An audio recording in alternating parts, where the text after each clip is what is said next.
When I was 18 years old, I moved out of my mom's house and into an apartment building. The apartment I started to rent was a good 20 miles away from my mother's place, and the reason why I moved that far away wasn't because I didn't love my mother. It was because I wanted to prove to her and myself that I can make it on my own. I was excited to be living alone. There would be no more curfews or rules to obey. And yes, my mother was the type to be strict at times. So my first night in my apartment was supposed to be a fun one. And being an 18-year-old boy, I immediately called over my girlfriend Shelly and my best friend Dan, who brought his girlfriend as well. I don't remember her name though. It's not that I didn't try. It was because Dan changed his girlfriends like he did his boxer shorts. The four of us had a good time that night, drinking and playing the board game Monopoly. But eventually Dan and his girlfriend left, and Shelly and I were off to bed. The next thing I remember was a loud bang at my front door, as if the police were trying to get my attention. I looked at the clock next to my bed to see it was 4 o'clock in the morning. Then I rolled over to see Shelly still asleep. It was a wonder she didn't hear the loud bang at my door that was still happening at that moment. So I got out of bed, walked out into my living room and looked through the peephole of my door, but didn't see a soul. I figured it might have been one of my neighbors, so I told myself that they can wait until morning for whatever it was they needed, and I just walked back into my room and snuggled up next to Shelly. The following morning, I was awoken by Shelly, who told me that detectives would like to speak to me. So I got out of bed and made my way into my living room, only to be greeted by 2 New York police officers that told me their names were Detective Welsh and Detective Robinson, right before they would begin to question me about the previous night. They would ask me if I had seen any suspicious people around or in my apartment building, or if I had heard any type of disturbances. So I told them that someone was pounding on my door at 4 o'clock in the morning, and that I didn't answer it. But after telling the detectives about the knocking, they would just look at each other with concerned facial expressions, as they began to tell Shelly and I that our neighbors right across the hall from us were attacked and murdered by at least 3 masked men, and that the 15-year-old son of the now deceased couple was the only survivors, due to him hiding underneath his bed after hearing his mother scream. The detectives would go on to tell us that certain gangs would go around to people's residence, knock on their door, and would then rob and kill whoever answered, and that they had been doing it for a long time. And just hearing what the officer said set chills up my spine, especially knowing that Shelly and I could have easily been murdered by this same gang as well. Once the officers left, Shelly and myself began to pack up things around the apartment. I could not stay there anymore, knowing that my neighbors were killed by a murderous gang just right across the hall. And the place where I was living wasn't exactly the safest place in the city, so I decided to just move back in with my mother. Nowadays, the only thing I can think about was that couple and their now orphaned son, and how my apartment door was one of the first to be targeted by that gang.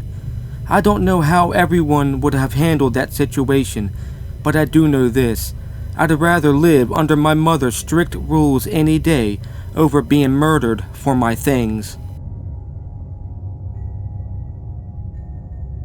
This true experience happened when my friends Riley, Michael, and I were walking a trail through the woods right behind my house, and this took place when the 3 of us were still in high school, but were about to graduate.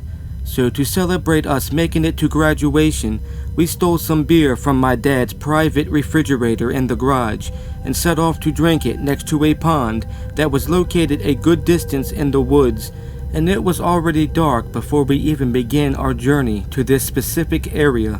So with flashlights in hand, we set off into the woods. After arriving to our destination, we made a small bonfire a good distance away from the pond, so we don't accidentally fall in once we were intoxicated. And it was there that the 3 of us would have a good time, especially when Michael, the chunky one out of the 3 of us, would do his Jonah Hill impressions. But after the laughter was dulled down, that's when things began to get a bit scary, because that's when the sound of twigs and branches started breaking, and it was happening right behind us. Now, we were pretty far into the woods, in an area that was cleared out around a pond so fishermen could try their luck at catching a fish or two. It almost looked like we were in a circle in the woods, and for someone to be out there with us at night was extremely unlikely, and if there was a person creeping around us, it had to have been my dad. So I told Riley and Michael that we needed to hide because my dad could have easily found out about his beer that the three of us had taken. So we ran from the bonfire and hid behind some bushes that was right next to the pond, and we sat there a good 5 minutes waiting to see who it was that was lurking around. And that's when it happened. A sinister laugh would ring through our ears as a clown came walking out and into the light of the bonfire. He stood there next to our bonfire, giggling and laughing, and then in a creepy way would say the words, "Come out, boys. I only want to play with ya," as he pulled a balloon out and blew it up. Now this is where anyone with a brain would have hightailed it out of those woods and away from that weirdo, but the three of us, being under the influence and also daring, would make our way out of our hiding spot while laughing, and that was the dumbest thing we could have ever done, because as soon as we got close enough to the clown, he began screaming and shouting as his facial expressions turned into anger, and he was wielding a knife. Riley was the first of us to run, leaving Michael and I behind, so I quickly grabbed Michael's shirt and began pulling him as I too ran in the same direction that Riley did. And it felt like forever looking back and seeing the clown running after me and Michael, who was losing his breath from running so much. So I told him to grab the biggest stick he could find and to stand his ground. So we grabbed up a couple of sticks and was ready to defend ourselves. But as soon as we stopped and turned around, the clown was gone, and we could still hear that disturbing laughing fading into the distance behind us. And thank God at that moment we could also hear the voice of my dad screaming our names. I've never in my life had been so scared but happy to hear my dad's voice at the same time, because my dad is a 6-foot man and at least 240 pounds, and as I seen him and Riley appear in our sight, it let me know that Michael and I were safe. After getting back to my house, the three of us would tell my dad everything, even the part where we took some of his beer, which made him angry, but glad that we were all safe. But he made us promise never to go back to that pond without him, and we did just that. I don't know if that clown was just trying to scare us or if he was looking to do something more sinister, but I hope I never have to see him again, because I don't want to find out. It was early in the morning, 4:30 to be exact, when I got out of bed from our routine jog. It was the day before Halloween, which made me kind of hesitant to leave my wife and 2 young children at home while I ran around my neighborhood. But I did have an alarm on my house and could lock my door since I kept my house key in my pocket. Knowing that kept me calm and confident to leave while my family slept, so I set off for my jog. Being it was early in the morning and the moon was still in the night sky, there was fog amongst the ground, which made it kind of hard for me to see, but since I knew the area very well, I just continued jogging down the street until I cleared my first block. Now what I forgot to mention is that I live in the country, which means the place where I jog has woods all around, so for the first 2 roads leading back to my house, they were surrounded by nothing but forest. Anyway, as I made it to the end of the first wooded road, my neighbor would pull up beside me like he did every morning just to chat about random things, which I enjoyed the talks we had about our jobs and life in general.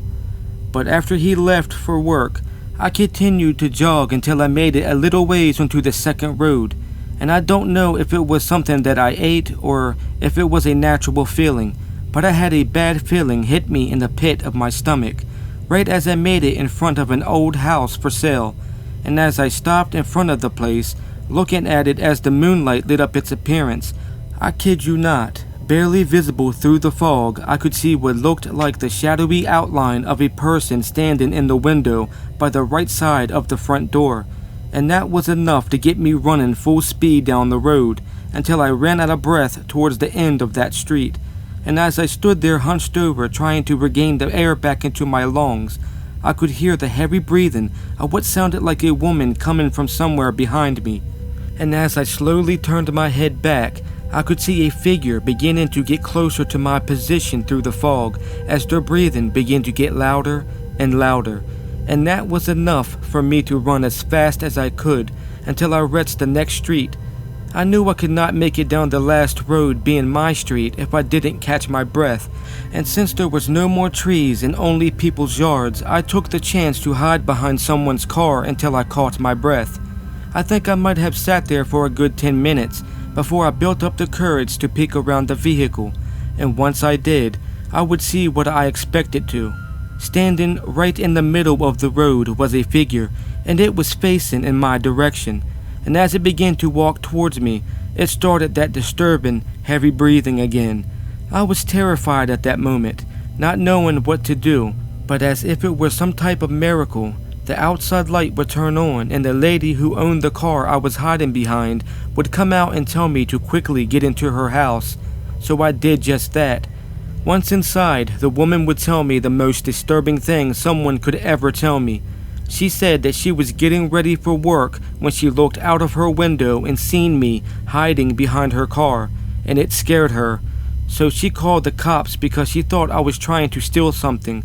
But while she was on the phone with the police, that's when she made the outline of the figure in the middle of the road, but also a man sneaking up behind me with a knife in his hand. So she hung up with the police and then quickly turned her outside light on to warn me about the man. But out of nowhere, cutting off the woman's explanation, someone had begun to frantically pound on her front door as if they were the police. And as the woman opened up her door with caution, we would see another lady appear in the doorway who seemed to be homeless due to the fact that she was wearing holey clothes and had some dirt upon her face, and she seemed to be out of breath. The homeless lady would reveal herself as the figure that was chasing me ever since I stopped in front of the house for sale where she was staying. She said she couldn't sleep, so she was staring out the window hoping to get drowsy, and that's where she would see me jog up in front of the house. But she would also make out through the fog the outline of another person sneaking up behind me, so she decided to run after us, trying to warn me. But the next thing the lady said put chills up my spine and shocked both me and the homeowner. She said the man with the knife climbed inside of the woman's car as she was making her way up to the house, and that is why she was pounding on the door to try and get our attention.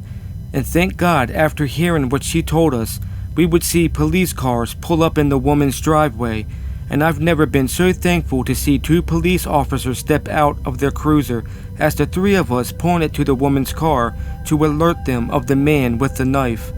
And as the police forced the man out of the car at gunpoint, we would see a gritty-looking guy climb out laughing as he dropped the knife he had on the ground.